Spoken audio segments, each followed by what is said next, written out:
Bem-vindos a mais um Porque Sim Não É a Resposta com o psicólogo Eduardo Sá. Eu sou a Judite França e hoje vamos falar de números preocupantes, porque 1 em cada 4 alunos do ensino superior toma medicação psiquiátrica. Isto é um estudo realizado pela Associação Nacional de Estudantes de Psicologia, em parceria com a Ordem dos Psicólogos. E, Eduardo, boa tarde. Isto é, de facto, um retrato preocupante da saúde mental dos jovens. Olá, Judite. Boa tarde. Bom, antes de mais, deixa-me só fazer aqui um parênteses, porque é um aspecto em que eu me sinto particularmente implicado. Fico muito contente que a Ordem dos Psicólogos e a Associação Nacional de Estudantes de Psicologia tenha este empenhamento, que tem um impacto social inequívoco, e eu acho que este tipo de documentos são absolutamente fundamentais, porque trazem para a discussão um conjunto de aspectos que às vezes andam debaixo do nosso nariz e, por falta de números, nem sempre são tão claros quanto devia ser. Fechado o parênteses, eu acho que é muito preocupante, porque o que é que isso diz? Diz, em primeiro lugar, que nós estamos cada vez mais a falar de saúde mental e a não nos darmos conta de como ela, devagarinho, de forma quase subreptícia, tem-se vindo a estragar em relação aos nossos filhos. Diz-nos que, de facto, eles vivem debaixo de pressões absolutamente exorbitantes. É muito curioso neste estudo haver um número em que mais de 80%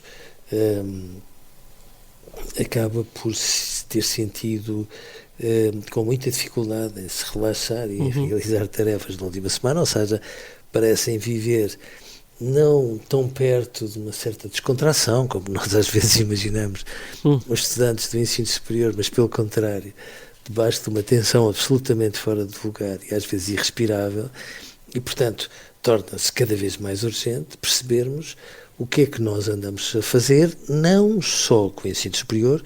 Eu não acho que o ensino superior seja a grande ponta do iceberg, mas o que é que nós temos vindo a fazer ao longo do crescimento deles, adolescência dentro e por ali adiante, que faz com que depois, quando eles saltem para o ensino superior, continuem com níveis de sofrimento, de angústia, de ansiedade, de depressão, que são muito para além daquilo que era expectável e desejável, nomeadamente em jovens que têm entre 18 e 23, 24 anos. E depois a percentagem que precisa de tomar psicofármacos. Estamos a falar de 23%.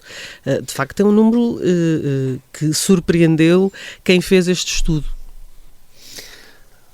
Dito, 1 em cada 4 eu acho que é de facto um absurdo, mas eu acho que um dia, sem qualquer tipo de demagogia, mas com toda a seriedade, temos que perguntar o que é que nós estamos a fazer, ou seja, de facto os psicofármacos em situações agudas, por exemplo, são muito importantes para restabelecer um equilíbrio súbito, mas sejamos razoáveis, as situações agudas vão-se organizando devagarinho até que há uma gota d'água que faz com que tudo transporte.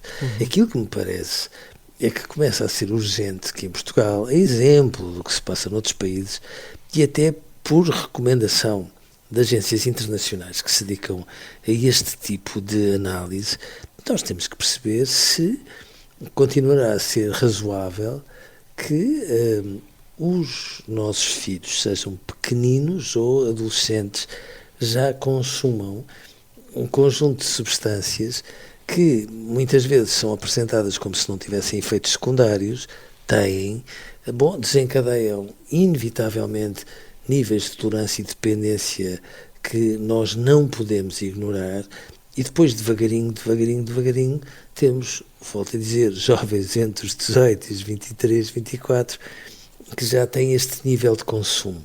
Quando a vida começar a trazer-lhe outros tipos de desafios mais complexos, mais dolorosos em algumas circunstâncias, como faz parte do nosso crescimento, a ideia é que este número tenderá a alastrar-se, e temos uma percentagem absurdamente grande de pessoas. Há uns tempos nós estávamos a falar do número de psicofármacos que são prescritos em Portugal, e de facto, se é assim que nós definimos uma política de saúde mental, então falta tudo para termos os cuidados indispensáveis para que este tipo de tendência não se transforme numa espécie de maré negra que se vai alastrando e que vai comprometendo os desempenhos, os equilíbrios e tudo aquilo que, no fundo, as pessoas precisam de ter ao longo da sua vida. Ou seja, temos demasiado uso de medicação quando poderia ser substituído por terapia?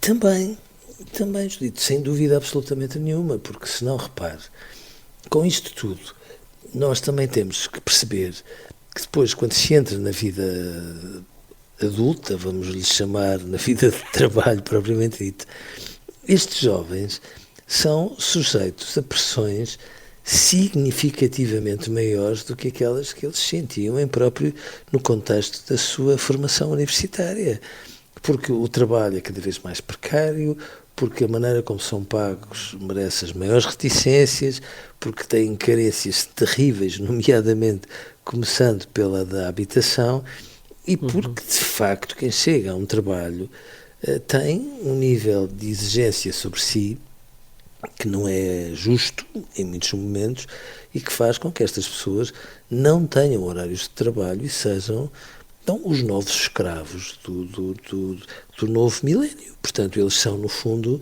utilizados de uma forma que faz com que, aparentemente, até lhes vendam algumas tarefas como se não tivessem o horário de entrada, mas é evidente que, quando se vai a ver o preço de hora destas pessoas, é um preço de hora perfeitamente escandaloso. E, portanto, sentindo-se eles neste registro, se entre os 18 e os 23 e 24 já consomem psicofármacos, 1 em cada 4 já os consomem, agora imagine-se quando estão ali nos 30, com os compromissos todos a baterem uns nos outros e eles cada vez com a sensação de que são muito menos autónomos do que alguma vez imaginavam ser com essa idade. E, portanto, estes números assustam, não é só no aqui e agora, que já de si são alarmantes, é no curto e médio prazo, porque têm tendência a tomar uma expressão muito mais significativa. Mas há aqui, digamos, uma perspectiva de viciar neste tipo de medicação, no sentido de recorrer a esta medicação com demasiada facilidade? Há sobretudo uma ausência de alternativas, é isso que me parece que depois acaba por acontecer. E note, nós não estamos a pôr no pacote 2 aspectos que eu acho que são muito importantes em relação aos jovens universitários e que ajudam a que este panorama possa ser ainda um bocadinho mais preocupante. Em primeiro lugar, o consumo de álcool, que é um consumo muito significativo e que faz com que estes números sejam ainda mais preocupantes, e o consumo de algumas substâncias toxicomanogéneas que, para todos os efeitos, acontece no meio universitário com alguma frequência e de uma forma que é transversal às diversas áreas de formação. E, portanto, isto significa que nós não os educamos para terem este tipo de confronto com a vida real, o tipo de exigências que têm que ter, o tipo de autonomias, a disciplina, aprenderem a aprender, tudo mais, e faz com que eles, muitas vezes, vivam em cima de uma onda, como quem está permanentemente a surfar o momento, sempre na iminência de um desequilíbrio e, portanto, naturalmente, tudo o que possa escurar estas derrapagens torna-se sedutor, apetitoso, sendo que tem custos muito mais relevantes do que à primeira vista pode parecer. E há também aqui, digamos, um dado significativo. Muitos sentem-se sobre uma enorme pressão. Pressão essa que é muito própria também do meio académico. É preciso conseguir dirimi-la. Eduardo, muito obrigada. Chegamos ao fim do nosso Porque Sim Não É Resposta. Encontramos-nos amanhã para mais um tema. Até lá, já sabe. Continua a escrever-nos para eduardosá@observador.pt. Eduardo, obrigada. Um grande abraço e encontramos-nos amanhã. Um grande abraço, Dito, e até amanhã. Até amanhã.